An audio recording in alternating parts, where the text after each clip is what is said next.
Good evening, everybody. Welcome to Songwriting Simplified with me, Jonny Lipsham, on my own. Unfortunately, Jonny Guy, my partner in crime, is not feeling very well, I'm afraid. He was probably not quite so well yesterday when he did his show yesterday.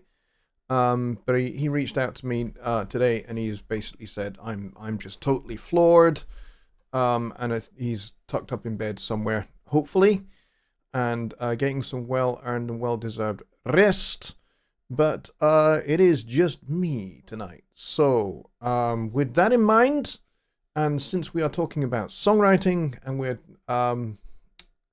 therefore we're going to be talking about composing, arranging, songwriting, obviously, lyrics, music theory, all that kind of stuff is fair game for shows like this. So if you have questions regarding any of those subjects, then get them into the chat. Otherwise, this will be the shortest Songwriting Simplified in the history of the show. And we've been running the show for 5 years. Nearly 6, in fact. And so far, I don't think we've done less than like 30 minutes. So get your questions in the chats, and I will do my very, very best to answer them for you. And I guess we could kind of open it up to, kind of other Studio One questions as well. So not just kind of songwriting and that kind of stuff. We'll open it up a little bit more as well, if that's what you guys want to do. If you guys have a burning question, or even if you have a smoldering question, or even if your question is just not on fire at all, please do get it in the chat. And we've had some belting questions, actually, over the last few shows. We had a great question. I think it was the last show or the show before, where we talked about non-functional harmony, for example, and how you can use chords just for their own sake, rather than thinking about how I go from this chord to the next chord, and so on. So, stuff like that could be quite good fun. We could talk about 12-note rows and how you can make music just using 12 unrelated pitches. That was a compositional method kind of developed by some European guys, particularly Germans and Austrians, people like Schoenberg and Berg and Webern and people like that in the kind of late 19th, early 20th centuries. They developed this idea of taking 12 pitches that are not related in any way, shape or form to each other. And that's the hard part, is actually choosing 12 tones that have no relationship to either the note before it or the note after it. And then that is what they used to create their melody and their harmony. And they had some other rules to go with it. Like, for example, if you used, particularly with melody writing, if you used a particular note, you couldn't use it again until all the other 11 notes had been used, and then you could use that note again. So there was no real way to kind of do, a repetition of a note without having to then use all the other 11 notes and then come back and repeat that one note. So there were some fun rules to do with that. So if you're interested in, stuff like that, or writing using modes, then definitely I'm game for that. Sorry, I'm just trying to straighten up my chair. But Billy Morgan, once again, was the first in the house. He likes to be early, which is cool. And I know who that is.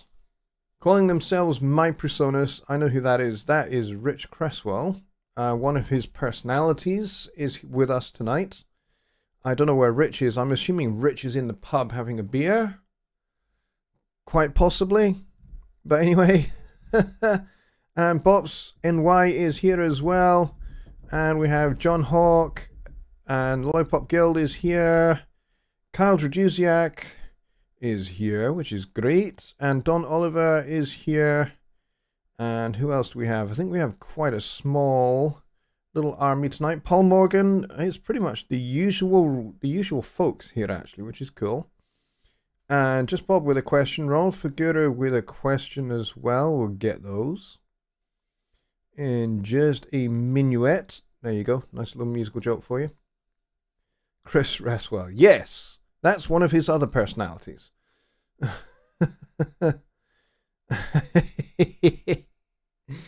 There we go. Rich, you are hilarious. It is probably unanimously agreed.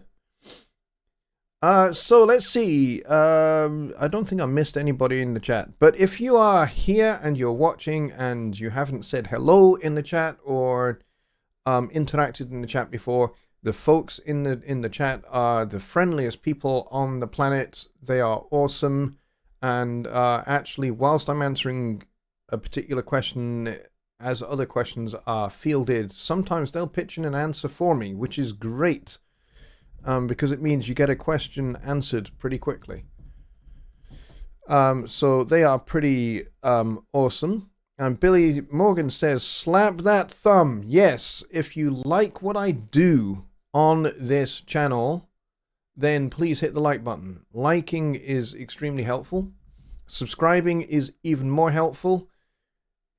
Hitting the notification bell and selecting all notifications is even more helpful, because that's not just going to help me, that's going to help you guys as well, because you will get notifications about everything that I put up on the channel. Shows like this, my Sunday Night Live show, any videos that I put up, and also any community posts as well. Sometimes I like to announce things in the community section as well, so go check that out as well. It's another great way in which we can interact with each other. And John Hawk with another good question as well. All right, so we got 3 to kick off with. So Just Bob says, how do you record vocal to a track with a vocoder? That is a great question. I have not used a vocoder in many, many years. Probably not since the late 1980s. And I certainly don't think I've ever used a vocoder in a DAW. So I'm not entirely sure how it would work. Because you would have to have the vocal, and then you'd have to have the vocal probably routed through the synth somehow. So yeah, I'm not entirely sure how it works. I know that there are some vocoder plugins out there, that are probably pretty good, that are worth checking out. And again, it's about the routing as much as it is about anything else. I think there are some plugins that you can just drop straight on the audio track itself, and it will process somehow that way. And then there are some where you actually have to route. You have to bring it in as an instrument, and then you have to route the audio track to that instrument track. And then you kind of record both in real time, I think is how that works. But yeah, I don't actually have one, so I can't even demonstrate how to set that up, because I don't have one and I don't actually know. But there are some out there that are pretty good. I think there's a reasonably good one in Ableton Live, and I think Reaper has one. But yeah. But if you're talking about an actual hardware vocoder, then I guess you'd have to record through 2 audio channels. One you'd have to split, I guess. You'd have to maybe do some kind of frequency split or something like that, so that you are sending a copy of the audio to the vocoder and you're printing that to a track as well, something like that. Rich says, add a vocal track, add a vocoder to that vocal track, then create an instrument to set the input as the effect. There you go. Rich knows how to set that up. That's cool. Thank you very much for that answer. Because yeah, I don't have a vocoder, and I don't think I've ever used one, as I said, in a DAW. I've used one in an analog setting. And to be honest, that was set up for me by the recording engineer, so I don't really know what he did.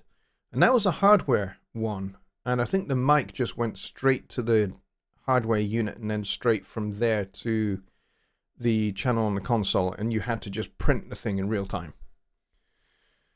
So let's see. What was that other question? Second question. Ronald Figura, who I failed to mention. Hello, Ronald. How are you doing? Good to see you. He says, what are the sugar chords? Sugar chords. There are people that refer to certain sweet sounding, you know, nice, relaxing sounding chords as sugar chords because they are sweet sounding. And those kind of chords are probably very mildly dissonant rather than straight, completely concordant. So what do I mean by dissonance and concordance? Concordance would be there. That is a C major chord. C major triad, essentially. And it's concordant. It's completely.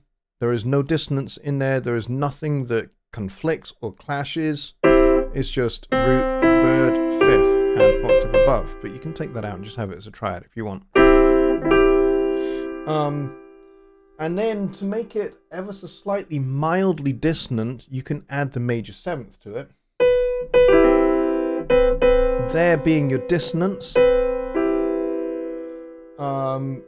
And, you know, if you want to kind of, that's open-ish voicing, but if you wanted to close that voicing, you could put the seventh, the major seventh, an octave below, and have it voiced like that, which is a little bit John Williams-like. That was kind of one of his, you know, favorite little... one of his kind of favorite voicings where you have the root and the major seventh right up against each other, which is a little bit spicy until you add in the other elements.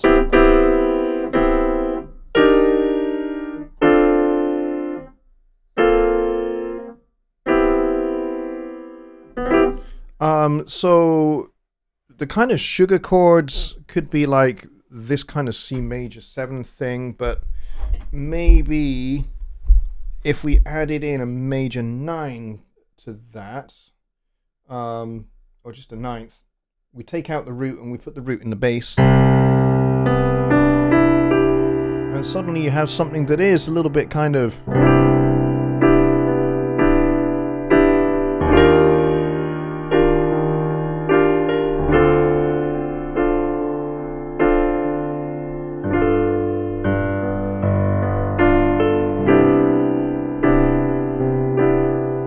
even kind of open that E flat chord out a little bit, make it into kind of like a 6-9 chord. So third, and there's a 6, and there's a 9, and put the root and the 5 in the bass. And then you've got something that's kind of still kind of smoothish. Add in the major 7th again.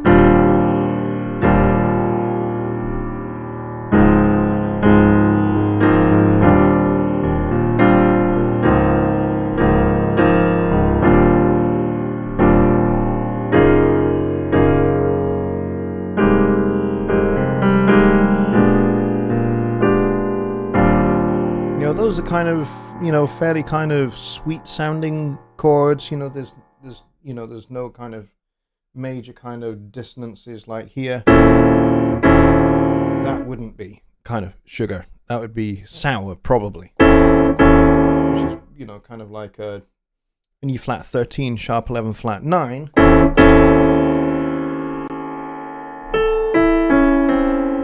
13th and 7, flat 9, sharp 11. Third on the bottom as well. It's an interesting sounding chord, but not very kind of sweet sounding, or sugary in any sense of the phrase. But yeah, so I think that's kind of what you're getting at. John Hawk says, can you demonstrate changing keys smoothly? Changing keys smoothly is really, really easy once you know how. And it's the knowing how part that's important.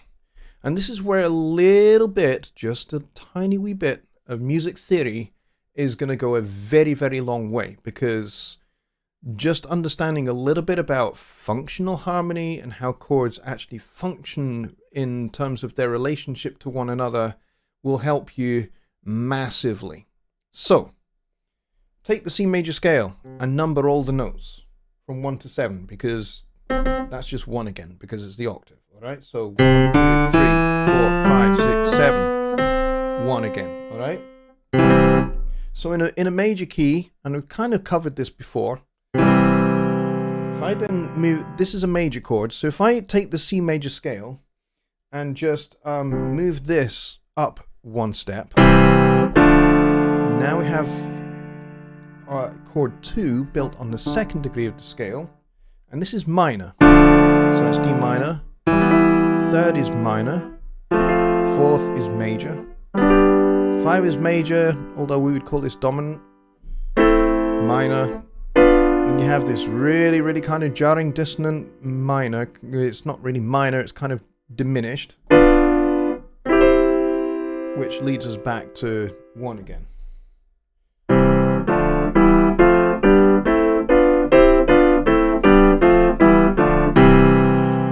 So, now that we've established that, there are several chords within that scale that actually move together really, really well and help you get around music.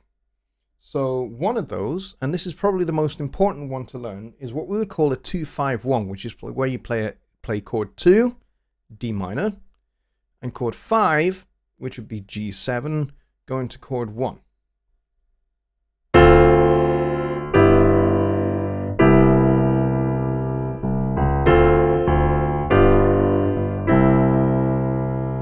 Alright, so this is really important because what this does is this helps you get to another key. Now if I just keep playing this, I'm going to be stuck.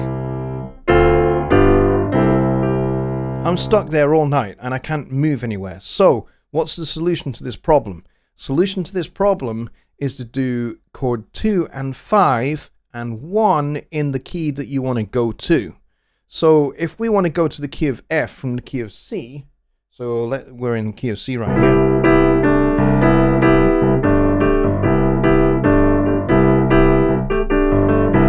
And we want to go to F major. We need to do 2-5-1 in F, which means chord 2 is minor, so G minor.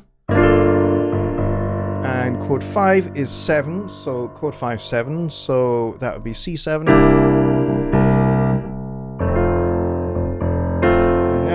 We're in F. Okay, so what if I want to go to the key of B flat? C minor, F7, B flat, 2, 5, 1, G major, 2, chord 2 is A minor, D7, G, E major, F sharp minor, B7, E. So you want to do the 2, the 5, and the 1 in the target key, the key that you want to go to. So if I'm in the key of C and I want to go to A flat major, B flat minor, E flat major 7, E flat 7 going to A flat, and then I want to go back, D minor, G7. C. Going from the key of C to F sharp, A sharp minor, C sharp 7, F sharp. So that's by far the easiest way to get from one key to another, and you can do that really smoothly. So that's using a 2-5-1.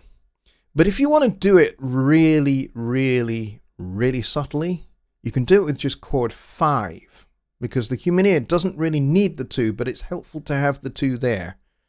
But you don't really need it. You can just go with chord 5 to 1 in the new key. Lots of classical composers have done this. Beethoven does it, Mozart does it, Handel does it. They all do it, where they just use just the 5 going to 1. And quite often there is this tonic dominant 1 and 5 relationship in classical music that you get all the time. So in a symphony, for example, the first movement of a symphony, you would have the exposition, which is the first part, you'd have the first part of that section in the tonic, in the home key. So if you're in G major, it would be in G. And then the second half of that section would be in the key of D, which is chord 5 or 5, 5 of G. So you'd have to either do a 2-5-1 in D to get there, or you just do a 5-1 to get there. And Mozart does that frequently, just with what we would call a pivot chord, which is basically just one chord going to it. So if I'm in the key of G, and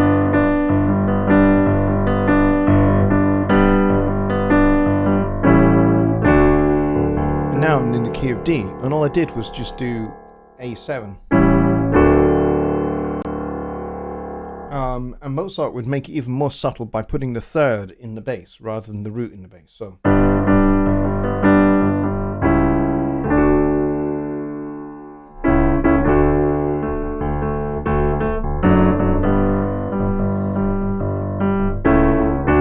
it can be really subtle, and you can either do it like I'm doing it as a temporary modulation, or you can make it much more permanent, which is what Mozart would do. And quite often with a pedal point, so he would stay on this D in the bass whilst changing chords over the top.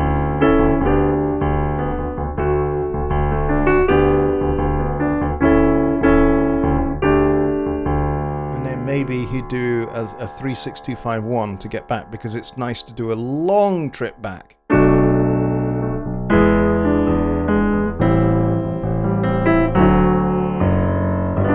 Now you're back in the key of G major. 3-6-2-5-1, 3 being B minor, E7, although I technically do E minor 7, so.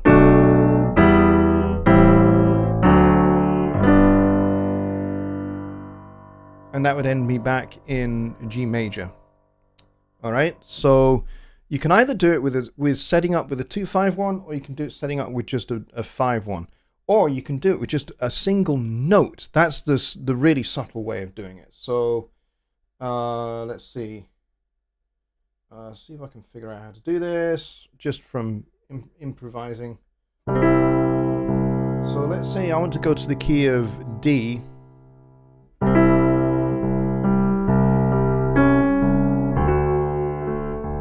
I can just use the leading tone like that.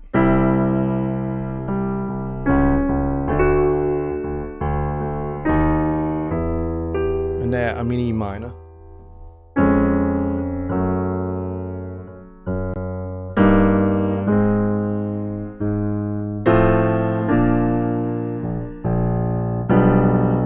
And now I'm back.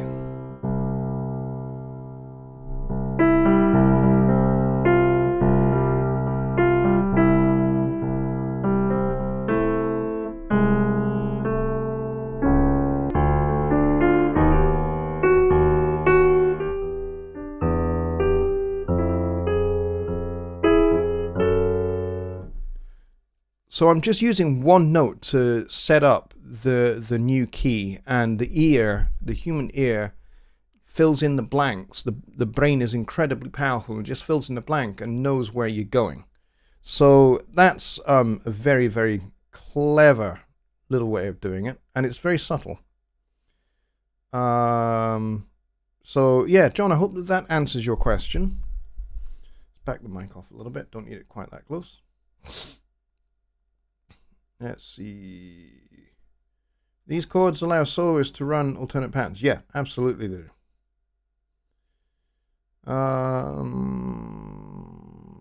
Let's see. What else do we have?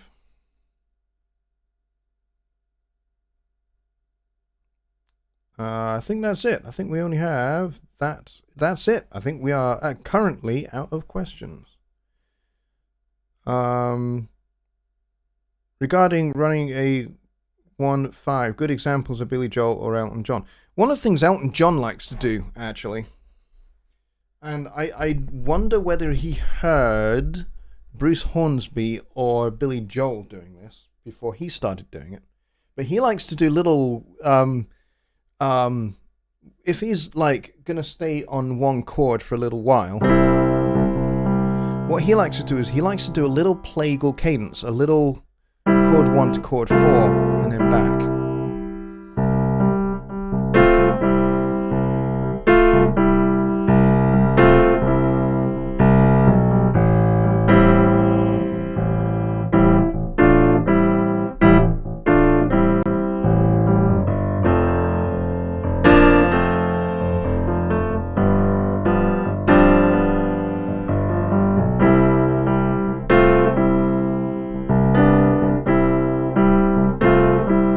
Which is a good way to break up being just on a static chord for, you know, a long period of time. Maybe you're on this one chord for, you know, 8 bars or something like that. You can break that up by doing little or a little 2-5-1.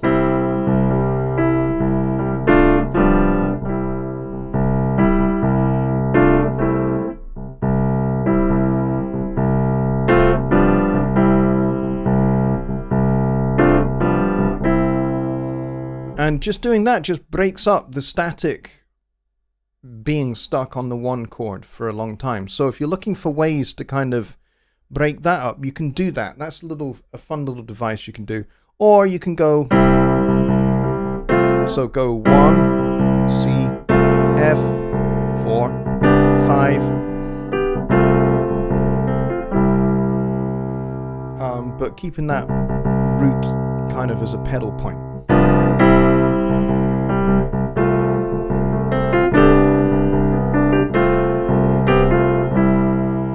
Be a nice little way to kind of get you know, kind of break up the monotony of being stuck on one chord.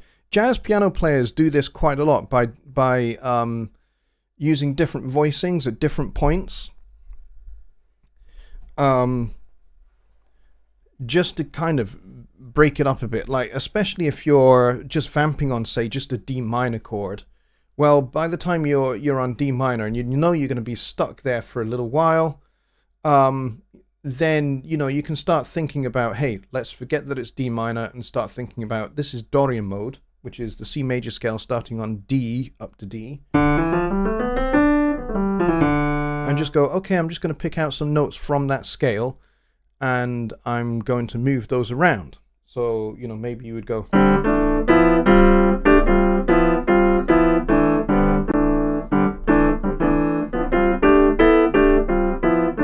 And you move that little kind of what we would call a stack of fourths around.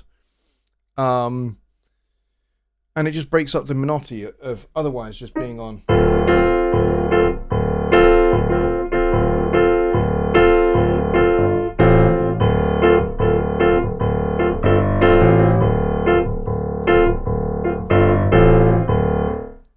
I mean, you can break this up with kind of like little passing 11th chords. I like doing this. And then go.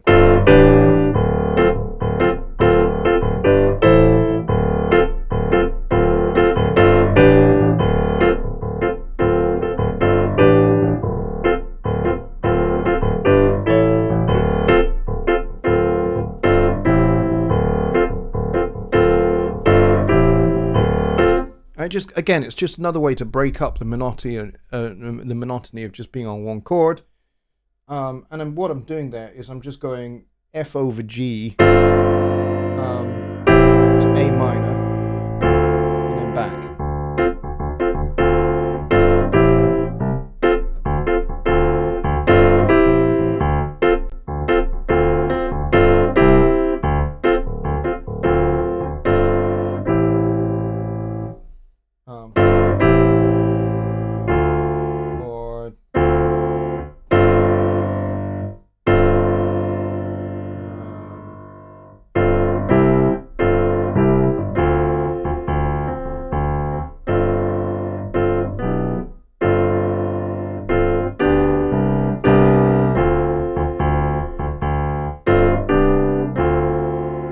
That's another way of doing it, is kind of going F over G and then C, G over C, and that takes you back to the D minor. It's just a nice little simple yet sophisticated way of doing it.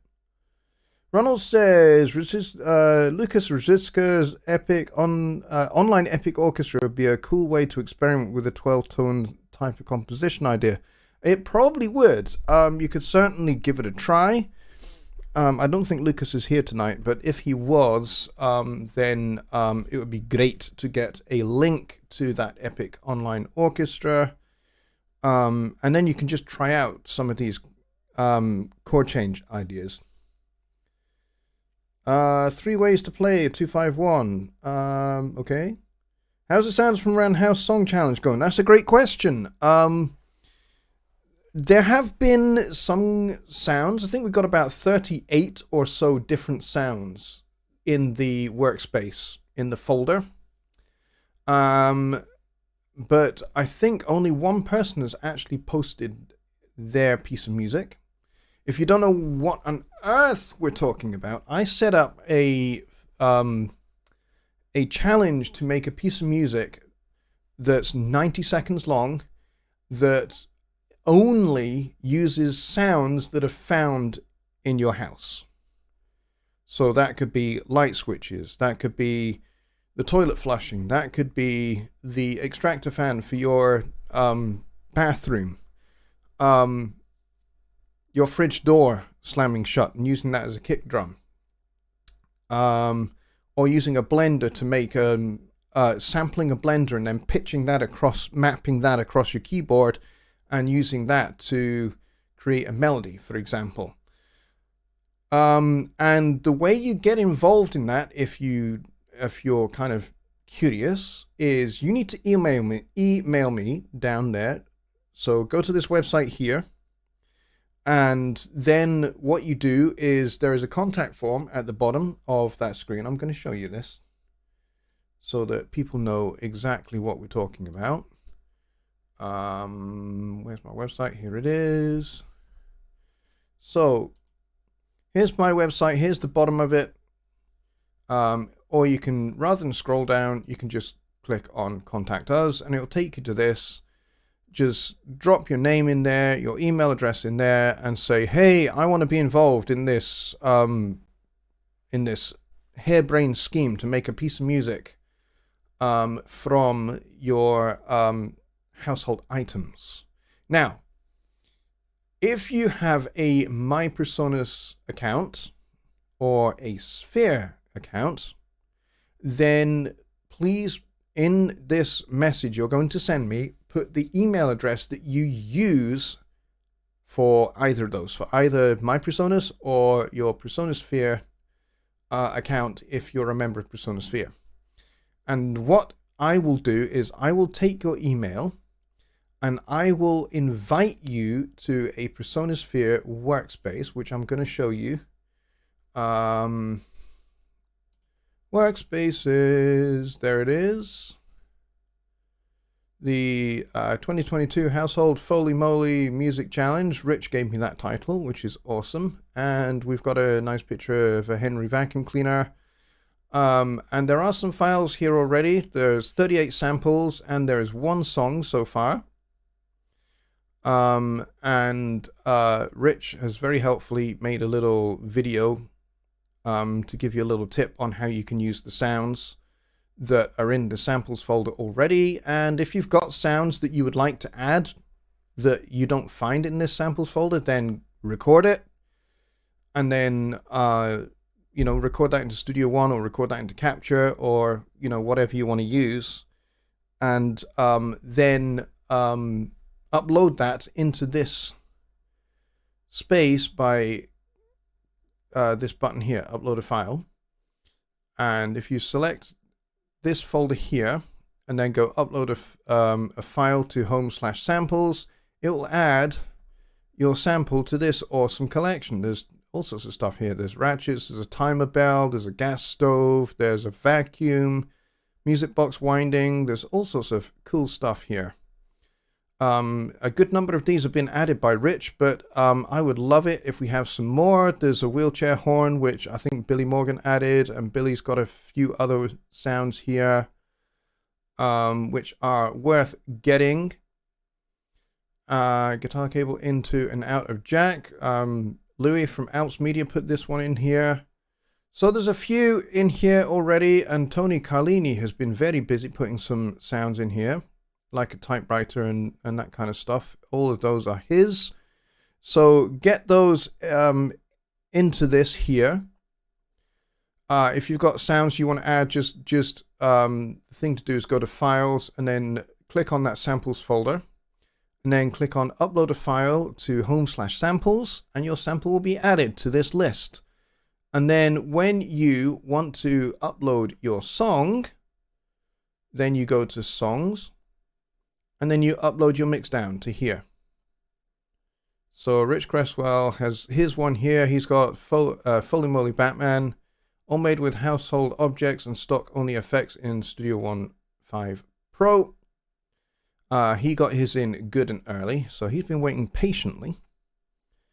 And in fact, Rich says it's worthwhile exercise. It's a challenge if you've never done this before. I'll happily add some sounds. Awesome. So Rich is happy to add some even more sounds, but the more the merrier. The more sounds, the more variegated sounds we have, the better, because people have more to choose from. And then you just make your 90-second piece of music.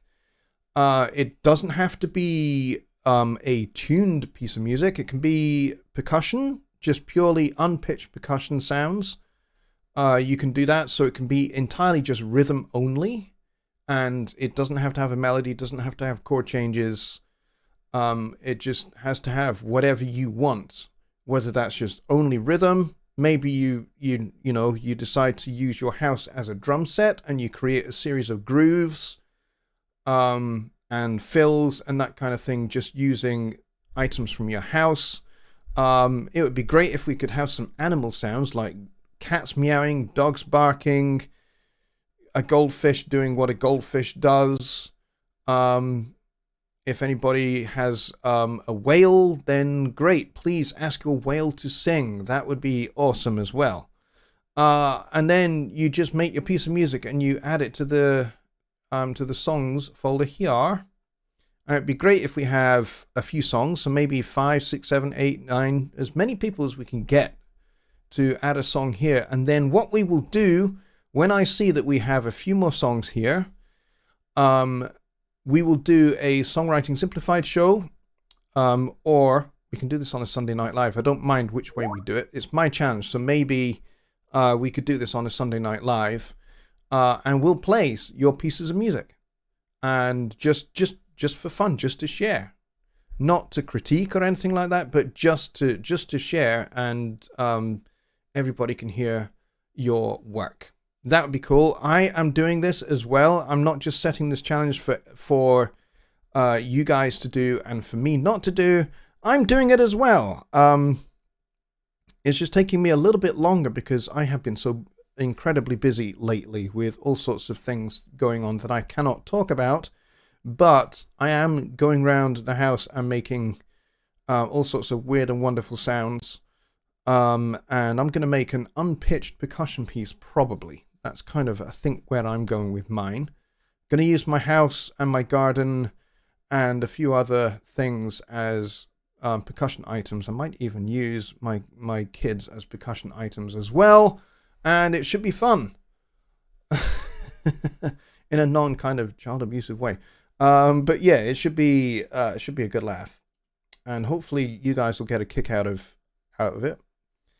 So yeah, that's kind of what the challenge is all about. And I would love loads of people to get involved in it. And it would just be great fun to hear what people have done musically and creatively with their household items. So yeah, get involved. It would be great. I'd love it. I'd love to have loads of people involved in this. So go to my website, send me an email. Give me the email address that you use to log into My Personas or Personasphere. And then I can send the invitation to that email so that you get added to this workspace. You don't have to be a Personasphere member to be able to access the workspace. If you have a mypersonas.com account, you're good to go. Even if you don't use Studio One, you can do this. You just need to create a my.presonus.com account, and it's totally 100% free to create one of those. But if you are a member of Presonisphere, it's going to be easier. It's not impossible to do it just as a perpetual license holder or not even a user of Studio One. It's not impossible, but it is just a lot easier if you are actually already a member of Presonisphere. And the cool thing is, in the timeline, I didn't show you this part. I probably should have. But in the timeline over here, we can talk to each other. So whilst you're uploading things, if you want to ask a question or you've got an idea that you want to suggest, then put it in here. As you can see, me, Billy, and Tony and Rich have been chatting away because he was having a little bit of a problem trying to get one of his sounds to play. But we got it working, I think, in the end, because it's there, I think. If I just go and check that. If I go back to home, samples, music box, where is it? Pretty sure I saw it here. There it is, music box winding. Yeah, it's here. And the cool thing is you can play the sounds.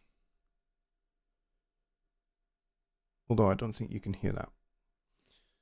I can hear them, but I don't think you can. Oh. Oh, there you go. And the cool thing is, as you can see here, you can see the waveform as well. And you can comment as well, and you can say, hey, this is really cool. Like, I can say, this is fantastic. Nice. Bell. Send. And see, I've commented on just that sound, which is cool.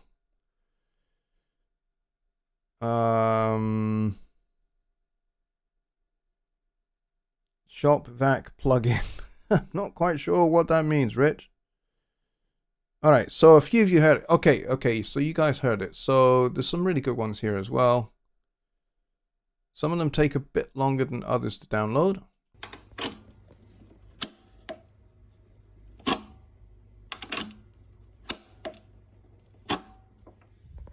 That's the I mean, you could make that into a little loop and make it quite rhythmic. SodaStream. I remember SodaStream. These were great in the 80s. I think they've made a bit of a comeback as well.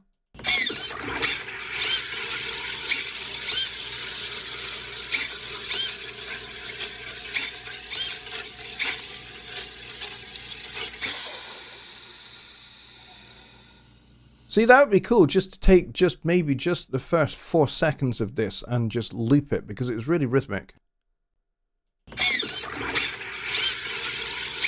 Even just that bit there.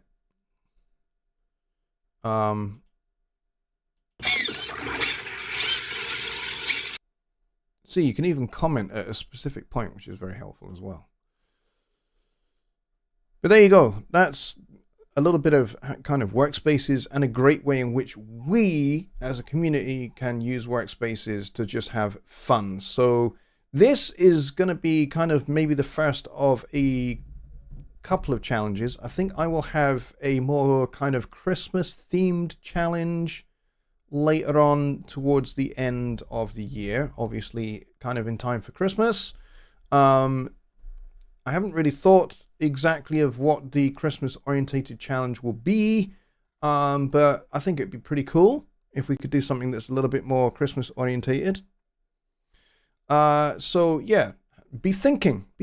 I know we're only in May, but be thinking ahead about kind of Christmassy kind of sounds and what we might be able to do with those. And I will talk with Rich and my other moderators, and we'll come up with what we can do for Christmas. That would be cool.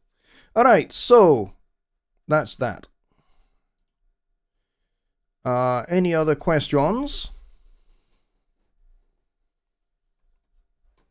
Because I think that'd be just a load of fun. And Rich has put my website there. Thank you. And he's also put up the Epic Online Orchestra, which is very, very cool. Yes, chop the end off for a hi-hat, absolutely. Billy Morgan has to leave. Billy, take care. Thank you very much for coming, and thank you so very much for all of your contributions to this challenge. They are very, very cool, and I'm sure that they're going to get a lot of use in other people's work as well, which is awesome. And I'm looking forward to your piece when you have completed it.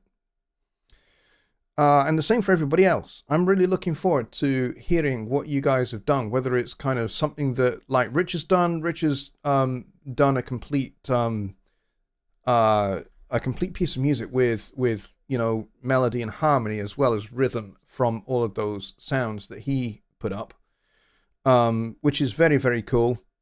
But there's, you can do unpitched as well. So it doesn't have to be, kind of a complete melody, harmony piece of music. It can just be rhythm. Rhythm is cool. Rhythm is kind of like the root of all life, I think. All right, so we have about 4 minutes left of the show. Rich says, there is so much you can do with very little. Send Jonny an email and have a go. It's totally fun. Yes, please do that, folks. It will be awesome fun. And if you are watching this on the replay and you're not here in the chat live, the chat replay will be available to you so you can go and look up all the details that Rich has put up in the chat. But also, if you are watching after the fact, you're watching this on replay because you're not able to be here tonight in real time, this challenge is for you just as much as it is to people that turn up to either mine or Jonny's shows. If you are not able to make the live streams, that's okay. You can still take part in this challenge. It's designed just to be fun and to get people to think a little bit creatively outside of their comfort zones, maybe a little bit more creatively outside of their comfort zones. So some of you guys are rockers and you're guitar players, some of you are keyboard players, some of you are vocalists, some of you are just mix engineers. Boy, everybody can get involved in this. Even if you're just a mix engineer, I say just, even if you are, that's what you do. You don't really play an instrument. You're not really a songwriter. You're not really a singer. You can, if you know how to use a microphone and you know how to record, you can record sounds and you can add them to the samples folder for people to use. And then, maybe you might want to mix one of these songs for somebody as well. And if you want to do that, that's great. That's something that you can ask in the timeline chat in the workspace. If you want to do that, if that's kind of how you feel that you can contribute best, then certainly, put that in there and see if some people take you up on that offer. I think that would work. That would be great. Bobby Booth has been busy deleting plugins. Went from 800 to 250. Wow. Amazing. That's awesome.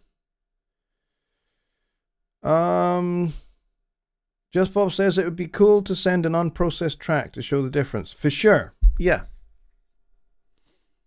Yep.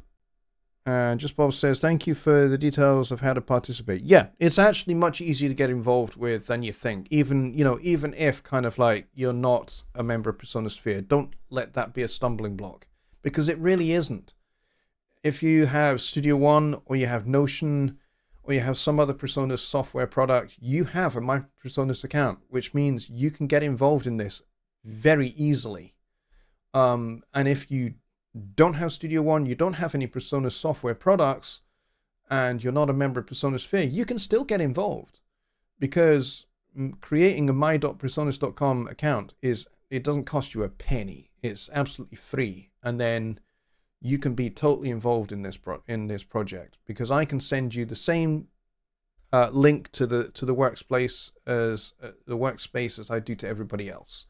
So don't let that be a stumbling block to you.